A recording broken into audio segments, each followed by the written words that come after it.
What's good, people? It's about that time to randomly relate reverse rants, no hate. So, I want to talk about some unfinished business in the heavyweight division. Now, we know we have Oleksandr Usyk versus Anthony Joshua. That's coming up in August. Tyson Fury has been going this whole, I'm retired, yet he's still the WBC champion. We know that that's bogus.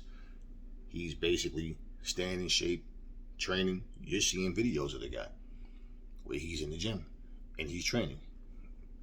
When when he doesn't announce a retirement, a lot of times he have these lackluster training regimens where he's not really doing much and he looks really fat and bloated, and now he still looks like he did in his last fight. So I saw a video with Derek Chisora where he's talking to Tyson Fury, on a video chat, and he's telling him, "Hey, you look good, man." He showed, they had a view of Fury.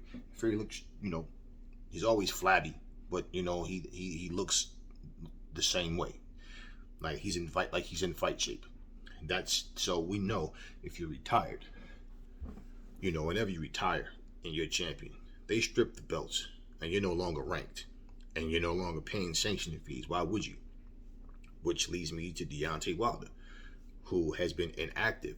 Now, he never said he's retired, but he said he was contemplating retirement. And because of the inactivity, people are saying, "Oh, Deontay retired." No, he didn't, because he's still ranked. Why do you pay sanctioning fees if you're retired? You'd be stupid. So we know that that's not the case. Now, Wilder has had a lot of injuries.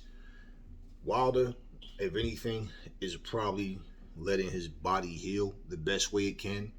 He's always breaking his hand. The injuries that he's sustained, and I'm pretty sure Fury took a lot out of him in those 3 fights. So, pretty much sitting back assessing the heavyweight landscape and looking at what moves do you do next. You don't just all of a sudden come up with the idea, "I want to fight," and then, okay, let's call such and such, and then the fight's on. Like, it's what makes sense.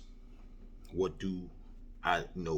What's the best route for me to go, to plan my return? So we know that neither one of them is retired.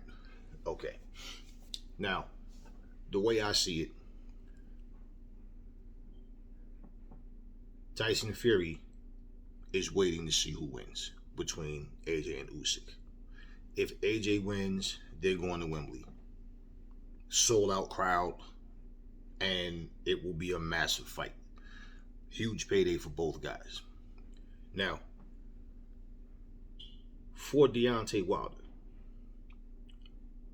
does Deontay Wilder decide to make a return and against one of those top guys? And remember, he said not too long ago he doesn't feel it anymore, but yet he's not retired. So I'm looking at these type of scenarios. Let's say, for example, let's say AJ beats Usyk. Okay, we know he wants unification. Does Deontay Wilder then say, "You know what? I'm coming off of a loss, and so is Usyk. This would be a good comeback story. I have something to prove. I'm proving I still belong here, and Usyk is proving want to prove the same thing. And Wilder's about 35, 36. Usyk's what, 36, 37? So maybe that fight happens, and that's a legacy fight, with or without a title on the line. Because when you lose, it doesn't, "Oh, he's a bum because he lost." No, it's not like these guys. This would be Usyk's first loss. I mean, shit, AJ only has 2 losses. Wilder only has 2 losses. Tyson Fury's undefeated. Now, every decade, every so many years, you have like a top 4 guys, sometimes 5. Okay, and in this situation, it was Tyson Fury, Deontay Wilder, Anthony Joshua. Dillian White was that 4th spot, and most people's eyes. Usyk wasn't even on the scene yet as a heavyweight. So for these guys to retire without all of them having fought each other the same way you had Hagler, Hearns, Duran, and Leonard, Ali, Frazier, Norton, Foreman type situation, it would really be like a stain on boxing. Like, these guys don't even, for the casuals, they wouldn't really get it. But for true boxing purists, we look at it and go, damn, you're in your division, and amongst the elite guys, you guys didn't want to fight each other. You guys need to, get in there and mix it up. And the fact that you didn't, it further weakens your resumes. Now, let's look at this, right? Another scenario. Say Usyk loses to AJ. Now we know he wants undisputed with Fury. Does Wilder say, you know what? Dillian Whyte was calling me out all this time. I need a comeback fight. We're both coming off of a loss. This is a fight that was long overdue. You remember the whole situation with Dillian and Wilder, where Wilder, sending that text telling him that, hey, I'll freeze you out for the next 2 years, and he did. Yeah, because they never fought. And so now they finally get it. Now, even when you come off of a loss, when the comeback fight is against a fight that a lot of people wanted, but it never happened, it regains interest. Look at Kell Brook and Amir Khan, who are both well past their prime, but that fight was well received when it happened. It wasn't that well received when it was Terrence Crawford versus Kell Brook, or Terrence Crawford versus Amir Khan. Like, these guys, what you have to understand about rivalries, it's not always just like who has the hot hand at the time. A lot of times it comes down to a certain status that a person have, and the fans embrace that in their heart, that they want these fights. So that's why, once you look, and let me add, Terrence Crawford is one of the pound for pound best. So my point, Terrence Crawford is not that well known. So people can say, yeah, well, that Khan and Brook fight was in the UK. Yes, it was. And it more than likely wouldn't have been a big fight over here in the States. But the States is not the only place that boxing then takes place. And right now, the British scene is killing it in boxing. So, and the boxing in America is not what it used to be, as it is. One thing you got to say about the Brits is that when they put these fights on, look at Eddie Hearn. When he put these fight cards together, the commentators, the fan base, they're talking about everybody on the card. In America, they're only talking about the main event, or if it's a co-main event with some notable names. Other than that, nobody's talking about the undercard. And Eddie Hearn takes the time, and the commentators, the interviewers, take the time to ask questions about this fight. They go down the card like you supposed to. That's why even if these fighters may not be well known in America, they're known in the British community. And guess what? When they can be a part of a card with 80,000 people, and that's another thing. Unlike in America, when the Brits have an event, the building is packed from the very first fight. In America, the building's empty. If it's 5 fights there, it's empty until like maybe the 4th fight, the start of the 4th fight. Between the 3rd and the 4th fight, then that's when they finally start to all come in. Other than that, they're out on the red carpet taking photos. They don't even support these other fighters. So, at the end of the day, the problem with Wilder and Whyte is I don't see that fight happening unless Dillian Whyte is willing to come to the States, because I don't think Wilder's going to go to the UK to fight him. Now,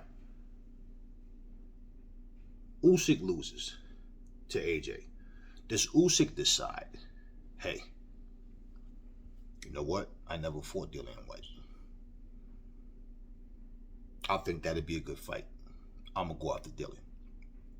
People want to see what Dillian has after the way he lost to Tyson Fury. Was it just a Fury thing? Or was it that Dillian's just not as good as we thought? Now, let's just say, if we had Usyk versus Wilder, That's a legacy fight. These guys are all former champions. You know, if we had White versus Wilder, it's a legacy fight. Okay, we already got Fury versus Wilder 3 times. We got Fury versus White, and basically the way White lost, he's gonna have to find some opponents to fight that can build him back up to get his credibility back. Because the way he lost, you know, people come with that, oh, it was just because Fury's so good. But most of, you know, it's like, look, when you're an elite level fighter, there's still differences. There's levels to even elite level fighters. But even in that, you know, for you to lose the way you did, you know, it's like you have to find someone to come back against that's respectable, that's credible. You cannot come back and fight, you know, some meatball, look good fighting the meatball, and then, you know, all of a sudden you're back in there. Now, let's say if Dylan came back and fought Otto Wally. Well, it's different if he lost to someone else and then fought Otto Wally, because they're going to compare his performance against Wallin versus Fury's performance. But that wouldn't matter now because, well, we already saw him fight Fury and we saw what happened. And Wallin did a much better job against Fury than White did, which who thought that would happen, right? Then you have people that will say, oh, but you know the reason Wallin did so good because Fury wasn't 100%, blah, blah, blah. All right. Well, let's say Anthony Joshua loses to Usyk. Do we get him versus Dillian White too? Because that fight would still be a big fight in the UK. Let's say Anthony Joshua loses. And then now, let's say Fury fights Usyk and he beats Usyk. Does Fury say, you know what? We're still going to make this a big fight because people are going to want to see Anthony Joshua redeem himself. I say we go to Wembley, the fight still happens anyway. They put a great card together for the whole night. That's still a possibility. You know, do we get Wilder versus AJ finally? You lost to Fury, I lost to Usyk. You know, again. Or I made it to Fury, but I lost it to Fury. We never fought. This is another legacy fight. See, there is unfinished business in this heavyweight division. But nothing looks promising as far as these fights actually happening. It's just speculation right now for me, saying, you know, are these fights going to happen? Do these guys really want to fight each other? And so out of the top 4, you got to hold off on Dillian White.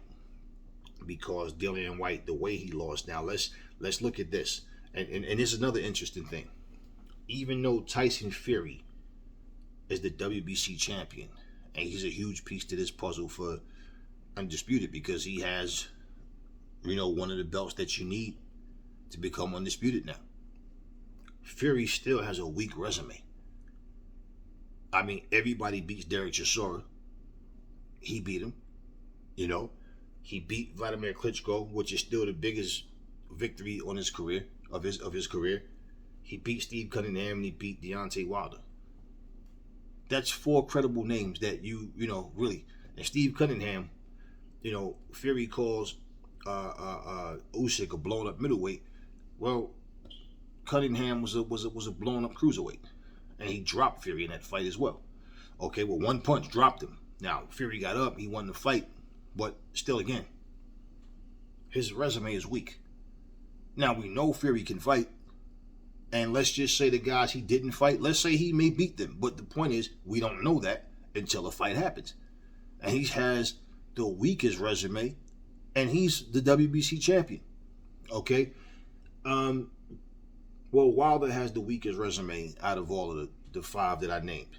But the point is, he's that guy that people are looking at saying number 1 or number 2 in the division between he and Usyk. Usyk as a heavyweight he hasn't had a lot of heavyweight fights yet.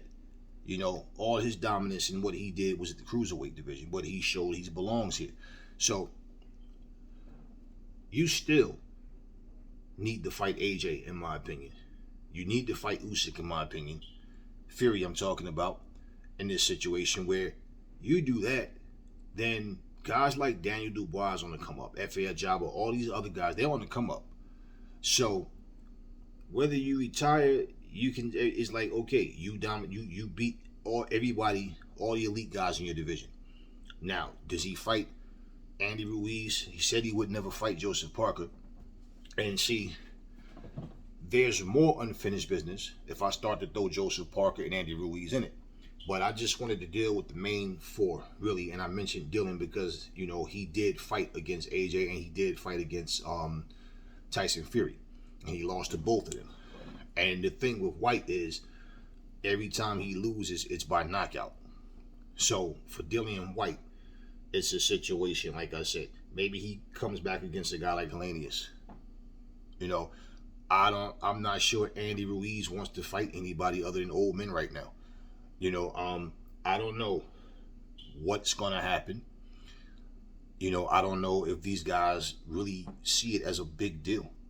Do they feel like it's a legacy? Do they care about adding this to their legacy? Because we know that the game is all about money, and the fighters understand that, hey, we need this money, and as you get older, you don't fight as much as you used to. So now your battle's being picked to more strategic. You understand? So even like for Wilder could come back against a guy like Helenius, But what I'm saying, that's not a legacy fight. Helenius is respectable, but he's expected to beat Helenius. You understand what I'm saying? And more than likely, it's like you can't assume. One thing that you can't do, and people do this all the time, you cannot just assume just because he beat this guy, he'll automatically beat that guy. That is not how boxing works, man.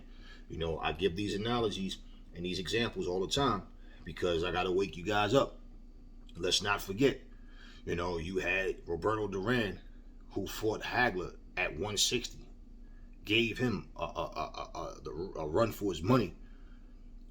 Gave Ray Leonard a run for his money simply because Ray fought the wrong fight. Second fight, it was no contest, but Duran, no doubt, showed he's a formidable opponent. But he got destroyed in 2 rounds by Thomas Hearns. Now, that doesn't mean he wasn't a great fighter, but Hearns tore his ass up, on that night, and that was it. So you can't just say. So my point is, Hagler didn't knock him out, right? So for people to look and think, well, damn, Hagler didn't even knock this motherfucker out. He gave Hagler a run. How the fuck Hearns knocked him out? Yeah, Hearns knocked him out in 2 rounds. So Ali, who had 3 wars with Ken Norton and with Joe Frazier, he beat them, they beat him. George Foreman comes along and destroyed Norton and Frazier with no problem. Beat Frazier twice, knocked by knockout. Beat Norton, 4th round knockout. Knocked Frazier out early. So why would anybody think Ali was going to beat George Foreman? And Ali is not known for hitting as hard as Frazier or Norton. But Ali went there with a strategy, went there with a game plan, wore him out, and he got him out of there, knocked him out. So you can't go by, since Foreman beat Norton and Frazier, he's automatically going to beat Ali, which is what people thought. You can't go by that, man. Sometime it happens, sometime it don't. A whole lot of times you like, damn, I thought he was going to win because no. It's not how it works. Everything is also not always Styles' big fights. A lot of times it's just the right punch connected and knocked you straight out. So, sometime a guy, who thought Beaver was going to beat Canelo. And look, these fights that we want to see that may or may not happen, it's these guys' legacy. These, even that word legacy, you hear that word getting thrown around by content creators, trainers, different people behind the scenes. You don't really hear fighters talking about legacy. And if they do, they're responding to a question. So to me, that's why it's like, the thought, it's a rhetorical question. Do these guys care about their legacies? Do they care to be able to say, does Tyson Fury care to be able to say, I fought Wilder, I fought AJ, I fought White, and I fought Usyk? Does AJ care to say that he fought those guys? Does Wilder care to say he fought those guys? Does Usyk care to say he fought all those guys? this is how this goes. Imagine for us to watch videos and see Ali, Frazier, Norton, Foreman, all these guys, and none of them fought each other. You feel like, wow, or only Frazier only fought Ali, but Frazier never fought Norton, which he didn't. He never fought Shavers. Shavers knocked Norton out in 2 rounds, or first round, or however it went. I know it was early. Certain fights didn't happen. There's a lot of fights that didn't happen. So when people say, everybody fought everybody, no, that's not true. But you got more legacy and classic, like classic matchups back in the day at a more rapid pace than you do now. You also didn't have social media back then, so you don't really know what was holding fights up, what happened, what didn't happen. You just was word of mouth type of thing. Now you have more access to it because these fighters themselves can go speak to you, do videos, and on their own. And basically, even in that, you don't know. People now are like, well, how do we know he's telling the truth? You don't know. You only go by what you're hearing and what's being said. So, in terms of these fights happening with the networks and all this nonsense where these guys, I'm not gonna fight on that platform. We saw a merger between HBO and Showtime at one point with different fighters, and it's one of these things where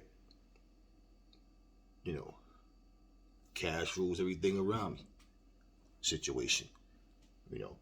If the promoters want to get paid, why shouldn't the fighters want to get paid? They're the ones that are taking the punishment. So my whole thing is, at the end of the day, we may not get those fights. We just may not get those fights. And for me, let me address this. Somebody in the comment section was talking about Anthony Joshua. Oh, yeah, your man's just scared. No, first off, that's young boy talk. I don't do that bullshit. I'm a grown ass man. I don't have a man's. If I was going to say man, if I wanted to say man's, I'd say men, which would be stupid because then that's the plural form. So when you put an S at the end of a word, you're making it plural. Men is the proper term, right? But because it's ebonics and it's stupid, then no, it makes no sense to say my men's, right? Just like it doesn't make sense to say my man's. I don't do that type of shit. Okay, for me, it doesn't matter if I like a fighter more than another fighter. I'm going to call it like I see it. I don't like Errol Spence as a fighter as much as I like Roy Jones as a fighter. Roy was special. Roy was different. How many times have you heard me say something speaking against some dumb shit that Roy Jones, have said, or some hypocritical shit that he said? Perfect example, like Roy Jones saying he still can't give Errol Spence full credit because he ain't seen him fight a welterweight. That was a natural welterweight. And then he said Mikey Garcia don't count. Okay, Roy Jones fought against Vinny Pazienza, who was a fucking junior welterweight. And I think he might even been lower than that at one point, but it was a fucking junior welterweight who actually had his neck broken and was told he would never, fight again, which he proved the people wrong, but came up to fight Roy Jones at 160. Vinny Pazienza is like 5'5". That would be like Tank Davis going up right now to fight, Jamal Charlo. So do you dismiss the fact that you fought Vinny Pazienza? You understand the point what I'm saying? Roy Jones, if you ask people when they compare him to Sugar Ray, any of the other greats, they'll say, nah, I gotta go with Ray or this person, that. But why? Because Ray had a better resume. Roy didn't, he didn't really have names like that. Now, that's true. He didn't have as many names on his resume, no credible names on his resume that stood out like Ray and them did. But the fact that they all fought each other, that's really what it comes down to.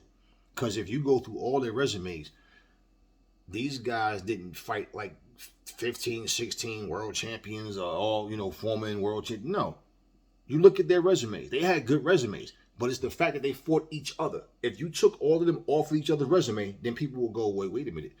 But they didn't fight each other, and now it looks a lot different. That doesn't mean Roy Jones couldn't have beat them. And if you're going to compare him to Ray, well, you can't compare Ray at 147 because Ray was too damn small. You have to compare Ray when he went up to 160. I forgot who he fought at 160. He had all black on. and he said he didn't. He feel like he's gonna go back down. That Ray wouldn't have beat Roy Jones. I don't think the Ray Leonard that beat Marvin Hagler would have beat Roy Jones. Roy Jones is too slick, too smart, too crafty, similar to Ray, with more punching power. And at that point, this was Ray. Look, regardless to what you think, who you think would have won. My point is, overall, Roy Jones discredit Errol Spence, saying Mikey Garcia was too small. And he also overlooked the simple fact that, well, he was calling out Keith Thurman. He was calling out Danny Garcia. He was calling out Sean Porter. These guys didn't want to fight him at that point. Mikey was the one who stepped up and took the fight. And he just outboxed him and made it look easy. Well, Ray Leonard picked Mikey Garcia to beat him.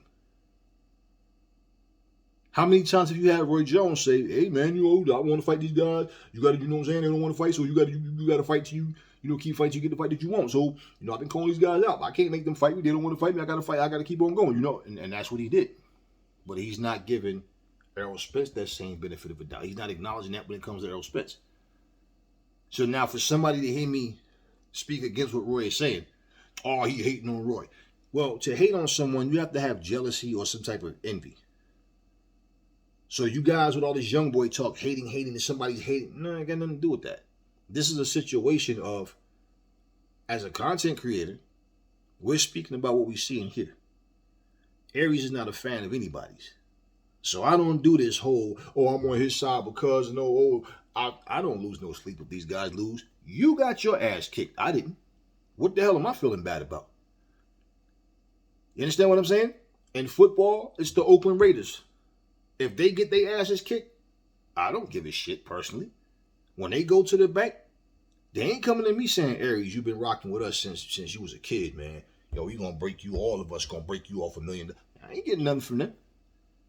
Anthony Joshua ain't giving me no fucking money for pulling for him to fight. I don't want nothing from these people. I just give the boxing news. So I don't do all that your man's bullshit and all that, that's not me. That's for them other motherfuckers. That's kitty talk to me. I'm a grown-ass man. We don't do that shit over here. So, for me, regardless to what happens, even like with Errol Spence, between him and Crawford, whoever Errol fight, I'm pulling for Errol to win. I clearly told you guys, no, Errol played himself and made a hypocrite out of himself when he made that comment talking about telling Terrence Crawford to go get a belt first. Terrence Crawford did that after he got a belt. Now he comes up with an excuse. Sean Porter got a belt too. You could have said that from the very beginning.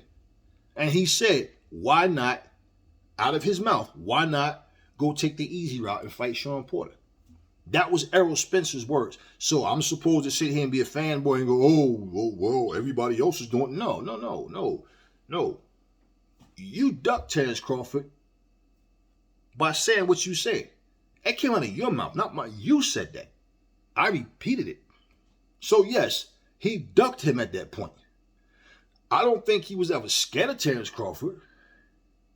I just feel like he was on his bullshit. He had a plan of what he wanted to do. And then he was on his bullshit like, I don't need Terrence Crawford. I don't think he ever really wanted to fight Terrence Crawford, to be honest with you. Terrence Crawford was calling him out, but he was calling all the other guys out. And the bigger you get, the more money you start making, the more your popularity grows, you start to get the leverage. Same with the Charlos. If Charlo fight Demetrius Andre, I like both of them as fighters. But that's a bullshit excuse. But for me, I like both of them as fighters. But whoever the Charlos fight, I'm going with the Charlos. But I'm gonna sit here and pretend that when Charlo said he's not helping Demetrius Andre and his bum ass broke father make money. They broke, they want money. That's a bullshit excuse, man. Now, do I think he's I'm scared of you? No. But it's a bullshit excuse and it's a fucking duck. Simple. Why am I going to sit here and pretend that it's Demetrius Andre's fault? No, it's Charlo's fault. Charlo's the one. This is not coming from hearsay. This is coming from the horse's mouth. Charlo is the one that don't want to fight Demetrius Andre. It's as simple as that. So, That's what I do. I'll bring you guys the news. I'll give you my views based on the facts of what I know or what we think we know. But I will never give you anything like if let me tell you something. I want Anthony Joshua to beat Usyk, become a 3-time world champion. If he loses, man, my heart don't feel shit. It's came up short. I'm not sitting up here thinking about the fighting content. What the fuck am I? That's what fanboys do. I'm too much man to do that. Only person I put that kind of trust and faith in is me. My kids, people I love. If they're competing at something, then yeah, I'm going with them. One thing I was always taught as a kid. Remember one of my boxing coaches told me one time, he said, hey, Aries, don't ever be a fan of anybody. He said, I'm going to tell you something nobody else probably ain't going to ever tell you. He said, it's okay to give people their respect. Even if you keep it within and you just acknowledge and you understand. So you don't underestimate people. He said, but the same person that you showing all this respect to, you might have to fight them one day. And you might hold back because you respect them too much. And you wind up beating yourself in it. And that always stayed with me.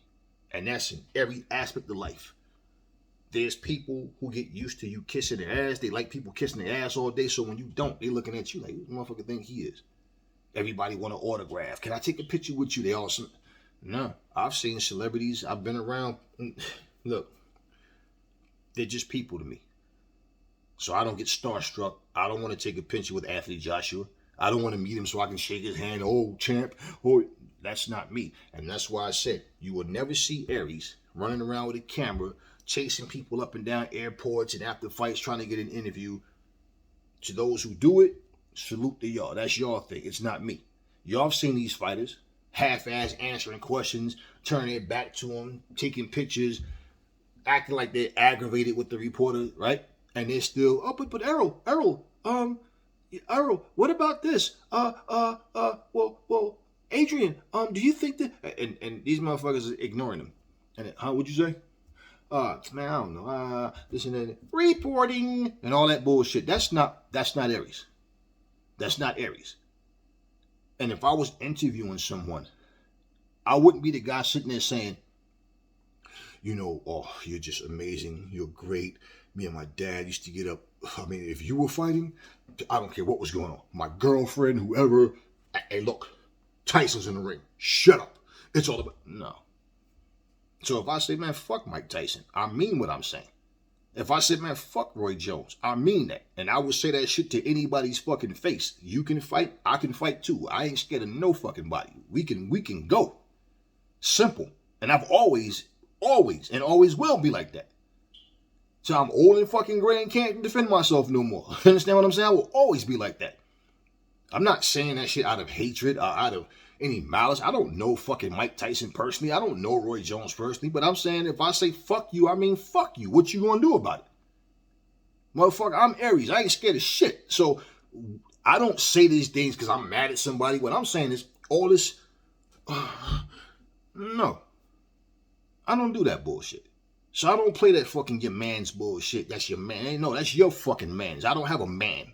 I have a woman. I don't have a man's. People I got love for. They're family to me. I don't call nobody. That's my man's right there. I don't do that young boy shit. So at the end of the fucking day, when I speak about boxing news, I speak about boxing news. There's a couple of times where I took the time to address racist shit or something that was important, something that was plaguing us, something that was going on at the time, and I spoke. But other than that, I don't come here to speak about shit just to speak about it. So yeah, we have unfinished business in this heavyweight division.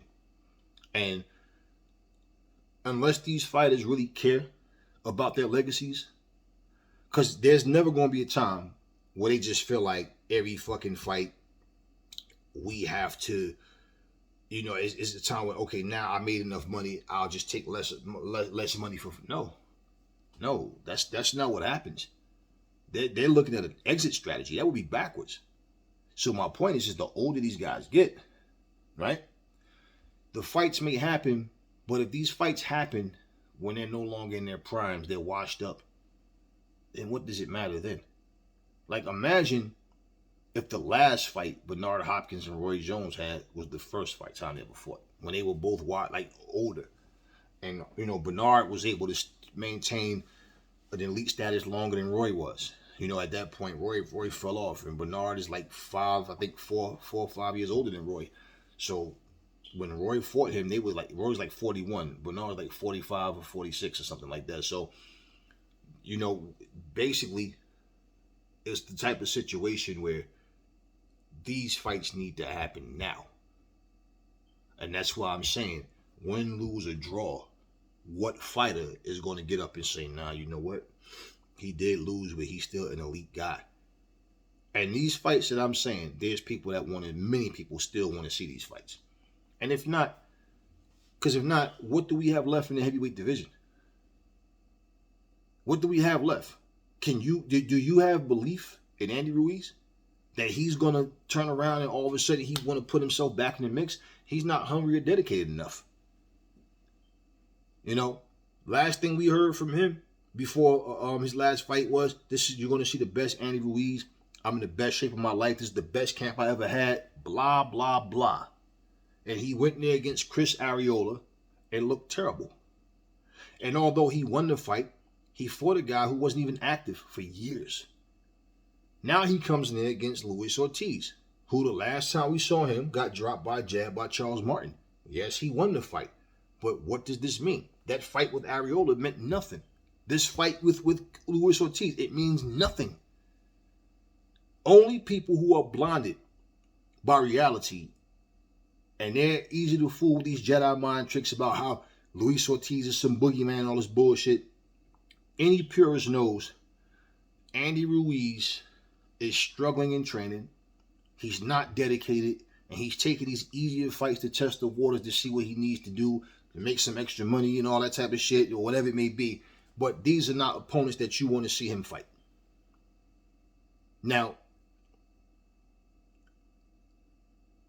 if you take a guy like Pulev, a guy like Chisora, which I have in a separate video I'm going to talk about this in, but if you took a guy like him, I feel like these guys are being pretty much put together. Let's fatten them up for somebody else that we want to try to put some light on. And I'm going to talk about that in another video.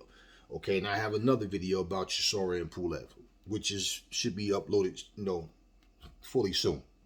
But at the end of the day, people, unfinished business in the heavyweight division. If these guys don't care about making these fights happen now, and they want to end up hanging around to their 41, 42, over the hill, don't have it anymore, but they never fought, so now all of a sudden what, they're going to fight on Triller in a Legends match, or they're finally going to get together and fight on the undercard and nobody really cares? You understand what I'm saying? So I would like to see these fights happen. And what I mean, if you look at the timetable, what I'm saying, if Wilder's going to come back, now, like I said, I believe Wilder's letting his body heal. And he said he doesn't feel it anymore. So I don't think he should get in the ring if he don't feel it. But if he makes it that decision that, you know what, I'm going to come back. Hopefully when he does, the thing with Wilder is he's always breaking his hand because he still doesn't know to turn his punches over. He still doesn't. You see, he still does them wild windmill punch. That's just the way the guy fights, man. So, I mean, it's possible he'll come back and then break his hand the very next fight. So, my thing is, if Wilder's going to come back, he needs to understand, look at his age. And why, even though he lost that fight, he gained fans because he went out on his shield. And after everything he said about Fury, all the allegations and all of that, it was like he lost, but he tried his best. He left it in the ring. He just got knocked the fuck out. Simple. So Wilder, people still want to see Wilder go in there and fight. And they don't want to see Wilder at FA. They don't want, if you put a poll up right now and say, who would you like to see Wilder come back against? It's not going to be guys like Hellenius and FA and all of them. It'll be like an Andy Ruiz, a Joseph Parker, somebody like that, Dillian White. Now, if he did come back, because Hellenius is he's respectable, but he's not a big name. But people do know who he is, and they, he can't hold his own. Whole point, what I'm saying with all of them, Dillian White, all of these guys, if they care about their legacy, win, lose, or draw, they can hang up their gloves knowing I got in there, with all the elite guys in my division in my era.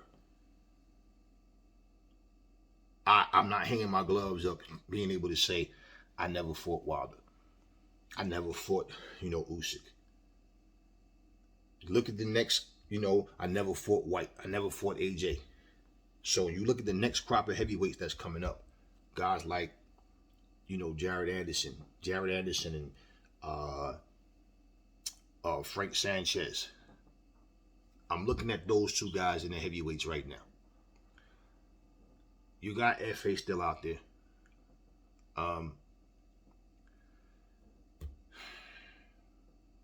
There's not a lot. I mean, I don't even want to include Charles Martin in that, Adam Kalnaki and guys like that. But that's what's left right now. So guys like Jared Anderson, who's still undefeated, Frank Sanchez, that's still undefeated, they're at the top of my list of the next crop of heavyweights coming in. Daniel Dubois still there. Joe Joyce is here, man, but Joe Joyce is 37 years old. So Joe Joyce, the time is ticking on that guy. So his however long he has left is not going to be, it's not going to be another 10 years or, things of that nature. Whereas somebody like Dubois does have 10 years in him. Jared Anderson, Frank Sanchez, they do have 10 years in them. Now, what level they go to and they're able to sustain it and become elite, that's yet to be seen. AJ and all these guys, whoever's still around, they'll still be from a different generation. So let's just say if AJ hangs around till he's, say, 37, 38, any of those guys, because he's younger than Wilder and he's a little bit younger than Fury. He's younger than Usyk. So AJ may still be a part of that mix. Is he at the top level of it? We'll have to see. Same with Dillian White. But they'll be the older ones at that point. You understand? So you look at it and you think, if these guys don't fight, that'd be a disservice to boxing. It'd be a disservice to their legacies. Now, AJ and Dillian White, they actually have the two best resumes in the heavyweight division. When you get back to really analyzing what should happen, what will be best for boxing, it's not always the best for these guys financially. It's not always best for business. And so you always going to have that clash. So that's why I'm looking at the unfinished business in the heavyweight division. Now we have to add Joseph Parker and Andy Ruiz to that list because they are former champions. So we have, whether you like them or not, you have to add them to that list.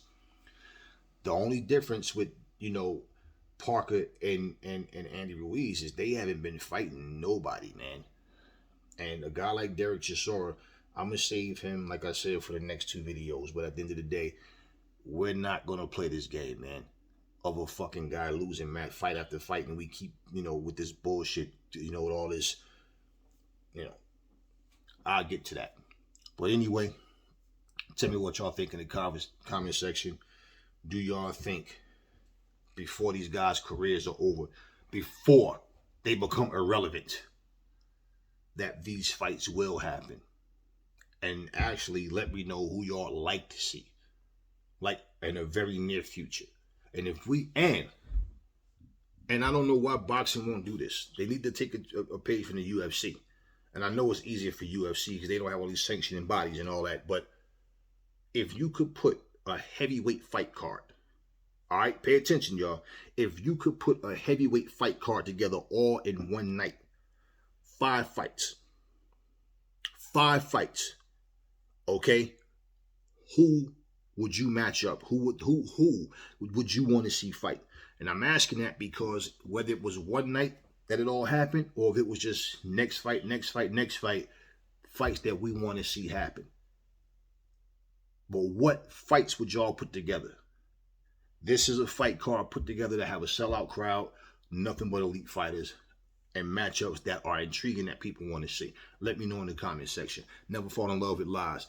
Remember, the truth brings hate out of people, and I will catch y'all on the next video.